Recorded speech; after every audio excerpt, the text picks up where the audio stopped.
নমস্কার বন্ধুরা, কেমন আছেন সবাই? আশা করি সবাই খুব ভালো আছেন। ইয়াম্মি বিউটি ভিলেজ লাইফে আপনাদের সবাইকে স্বাগত। তো এই যে ছেলেকে এখন পড়তে দিতে যাচ্ছি। এখন বাজে সকাল 7টা। এখন থেকেই ব্লগটা শুরু করে দিলাম। তো যেহেতু ও রাত্রেবেলা পড়তে যায়, তাই বইয়ের ব্যাগটা ওখানেই রেখে আসে। সকালবেলা সবজিওয়ালা এসেছিলো, তাই কলমি শাক আর চিচিঙ্গে নেওয়া হয়েছে। তো তারপরে এই যে ওকে দিতে যাচ্ছি। মুখটা একদম হাঁড়ি, ঘুম থেকে উঠবে না, সেই জন্য মুখ হাঁড়ি হয়ে আছে। তারপরে এই যে ফুল নিয়ে এলাম পুজোর জন্য। তারপর আমি এখন ঘর মুছে নিচ্ছি, নিচের ঘর মুছে নিচ্ছি। ওপরের ঘরের তো সমস্ত কাজকর্ম বাকি, ও এখন আর হবে না। এখন আগে নিচের কাজকর্ম সেরে রান্না করে ছেলেকে স্কুলে পাঠিয়ে দিয়ে তারপর খেয়ে দিয়ে তারপর ওপরে উঠবো। এখন আর একদম ওপরে উঠবো না, কেননা এমনিতেই পারি না আমি এই কোমরে ব্যথার জন্য ওপর নিচ করতে বেশি। সেই জন্য একদম পুরো নিচের কাজকর্ম কমপ্লিট করে ওপরে উঠি। তো তারপরে এই যে ঘরটা মুছে নিয়ে বাসন মাজবো, তারপর রান্না বসাবো। বউকে গাড়িতে তুলে দিয়ে এলাম, তুলে দিয়েছে। প্রচুর কষ্ট ছিল, ঘেমে পুরো স্নান করে গিয়েছিলাম। তো এই যে ওরা এখনও সব টেবিলে পড়ে আছে, টেবিল গোছানো হয়নি কিচ্ছু। এবার গোছাবো, গুছিয়ে খাবো। এখনও দুটো রান্না বাকি করবো। চলো কাজ করে নিই, আবার ব্যথা শুরু হয়ে যাবে। তো তারপরে এই যে এটা হচ্ছে নদীর চুনো মাছ, এটা আমার খুব প্রিয়। তো নদীর চুনো মাছের ঝাল করব আর কলমি শাক ভাজবো, এইটাই বাকি আছে। তো ছেলের জন্য কিছুটা রান্না করে খাইয়ে দিয়ে ওকে স্কুলে পাঠিয়ে তো দিয়েছি, দিয়ে তারপরে এবার এই রান্নাগুলো হচ্ছে এখন। তো পেঁয়াজটা ভেজে নিচ্ছি। আর নদীর চুনো মাছ যেহেতু, আমাদের বাড়িতে তো আদা রসুন ছাড়া খাবে না কেউ, সেই জন্য ওটা আদা রসুন দিয়েই হবে। এই যে আদা রসুন পেঁয়াজ টমেটো দিয়ে ভালো করে কষে নিচ্ছি এখন। তারপর কষা হয়ে গেলে এবার জলটা দিয়ে দেবো। এখনও বাকি আছে আর একটু। তো কেন আর বলো, এই মাছ কিন্তু আদা রসুন ছাড়াও করা যায়, যারা যেরকম খায় আর কি। তো এখানে তো আদা রসুন দিয়েই খাবে, তো সেই জন্য বাধ্য, আমার কিছু করার নেই। তাহলে আমার কিন্তু সব রকমই ভালো লাগে, মানে আদা রসুন দিয়ে না দিয়েও জিরে সর্ষে বাটা দিয়ে করলেও ভালো লাগে, আর আদা রসুন দিয়ে করলেও খাই, কি আর করব। তো এই যে হয়ে গেছে আমার সব থেকে ফেভারিট নদীর চুনো মাছের ঝাল, কলমি শাক ভাজা, আর রয়েছে এই যে খেসারির ডাল সেদ্ধ,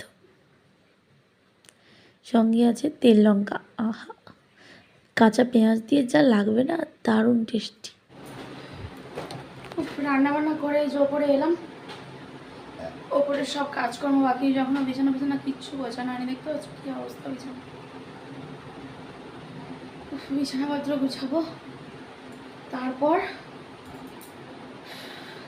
প্রচুর পিঠে ব্যথা, দাঁড়ায় ব্যথা হচ্ছে, এত আমার মেরুদণ্ডে ব্যথা করছে। আর আমি মেরুদণ্ড সোজা করে রাখতেই পারছি না, আমাকে শুতে হবে, তারপর কাজ। চলো আমি এখন শুই, আবার পরে কথা বলবি, কেমন? মেঘও করেছে, প্রচুর মেঘ করেছে বাইরে, এত মেঘ করেছে কি বলবো। ওপরে ঘরে কোনো কাজ হয়নি, সব কাজ বাকি। ব্যথা কমলে তারপর কাজ করবো।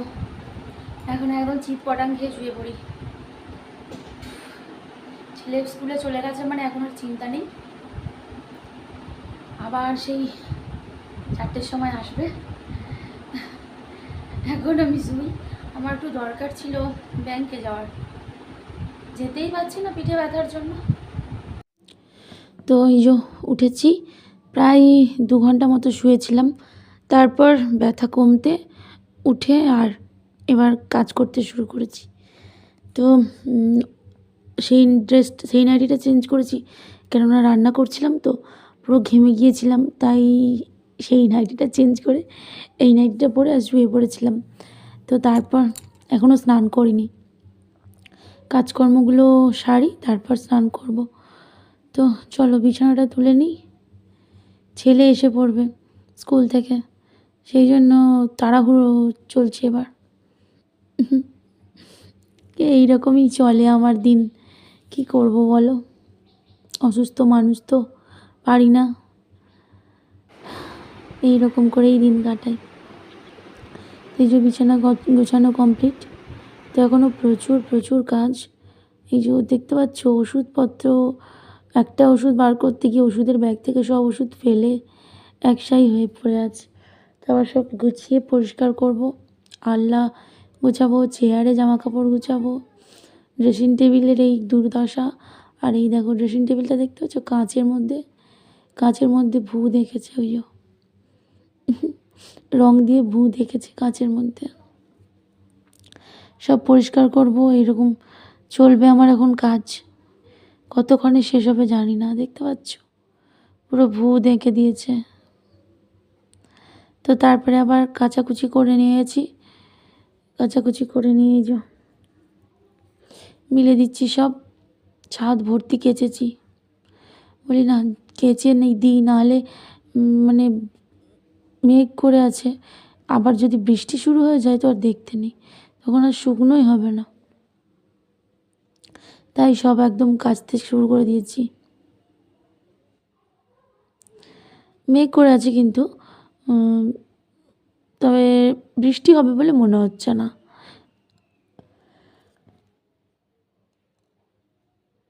এরকমই পরিস্থিতি। তো এই যে মিলে তারপর এবার স্নান করব। এই দেখো দেখতে পাচ্ছ ওটা ছাদ ভর্তি করে কেচে দিয়েছি।